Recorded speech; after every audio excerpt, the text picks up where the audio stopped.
Hi everyone, it's me Sandra. How can we practice speaking English alone at home? It's not easy, but it's doable. I'm gonna show you an effective way of learning English on your own. But first, let me ask you to subscribe to my channel, to like this video, and to smash that notification bell. Going back to our lesson, shadowing technique works best when we are learning English alone. Practice bite-sized learning. That is to break down your videos into short and small chunks. That way, it will be easier for you to work through them at your own pace. Let's look at my example. We're going to listen to the first 3 minutes of a long video. Good afternoon. How are we doing? I've watched some of the sessions that you've been through, and they've been fantastic. Now we're going to jump into something a little bit different, which is going to be on negotiations. But before I dive into it, I just want to give you about a 30-second to 1-minute introduction on who I am and where I'm coming from, because I think it's sometimes useful to know who you're going to be dealing with for the next half hour or 40 minutes. As mentioned, my name is Deepak Malhotra. I'm at the Harvard Business School. I've been on the faculty there for about 15 years. I got there in 2002. And my area of work is negotiations. Negotiation, deal-making, disputes, conflict, diplomacy, anything in that area is things that I find interesting. Now, being at a business school, most of my work is in the world of business. And most of the stuff I do outside of Harvard Business School is working with companies, often early-stage companies or entrepreneurs, thinking about how to help them, consult with them, advise them on difficult deals, strategic partnerships, issues they face in scaling or other kinds of strategic problems. But while I work a lot with businesses, I also do some work in some other areas. I work with some governments thinking about how to help resolve armed conflicts, ethno-political conflicts. They're dealing with insurgencies or a peace process. I do some work with hospitals and doctors so they can think more carefully about how they might have effective conversations with their patients so that their patients can make better health decisions. And the reason I mention that, the work outside of the business area, in the world of conflict, in the world of medicine, et cetera, the reason I mention that is because it's gone a long way in shaping my own view about what negotiation is and what negotiation is not. And I like to lay out my perspective at the very beginning before I dive into specifics. Having negotiated and worked on negotiations and consulted with and studied negotiations in different industries, also in different domains like conflict and healthcare, one of the things I've come to appreciate is that at the end of the day, negotiation is not about dollars and cents. And it's not about deal terms. And it's not about emotions, and it's not about lives lost or lives saved. It's not about ceasefires.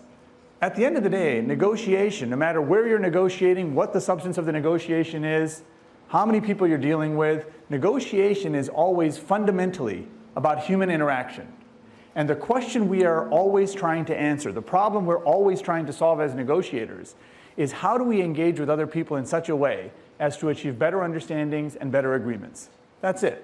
Doesn't matter what we're negotiating, through which medium we're negotiating, what the stakes are, how complex it is. What we're always doing as negotiators is trying to figure out how do we engage with other people in such a way as to achieve better understandings and better agreements. And what I'm going to try to do over the next 30 minutes or 40 minutes is talk about some of the things that you might do, perhaps differently than you've been doing, to make it more likely that you achieve success in that endeavor as you're dealing with other human beings. Now, I spend all of my time thinking about negotiations. And I'm pretty sure you don't spend all of your days thinking about negotiations, but most of you would probably admit that many of the interactions you have in your work, but also outside of the professional sphere, have a negotiation element to them. Anytime you're dealing with someone who has a different perspective than you do, anytime you're dealing with someone who has different interests than you do, a negotiation lens can be useful. And so what we're going to be talking about now is some of the ways in which you can make sure that when you're negotiating, when you find yourself in a situation where you're doing a deal or you're in a dispute or some kind of conflict, you might be able to navigate it a little bit better.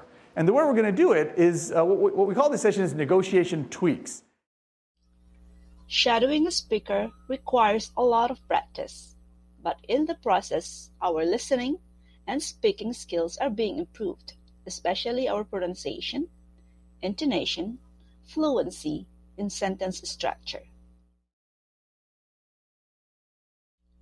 Alright, after shadowing, maximize your content by using it to grow a rich vocabulary.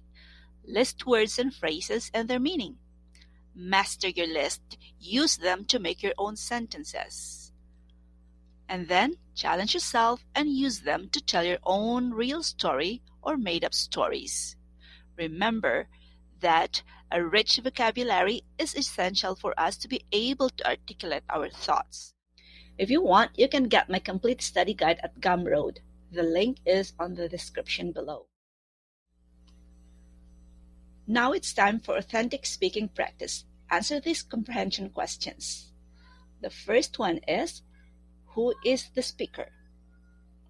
Where does he work? What's his talk all about? What is his specific area of work? Who does he work with outside of Harvard Business School? What kind of work does he do for each one of them? Let's raise the bar higher by answering questions asking for your opinion or perspective. The questions are, what is your impression of the speaker? What do you think of the way he introduced himself? What do you think of the speaker's experiences? Imagine you're going to do a presentation in front of an audience. How would you introduce yourself? What are your thoughts about negotiations? Take your time answering these questions. Remember, please provide as much information or as much detail as you can. The key for your success is consistency. You need to do this activity repeatedly. Keep shadowing native speakers. Sooner or later, you'll see improvements in your speaking skills.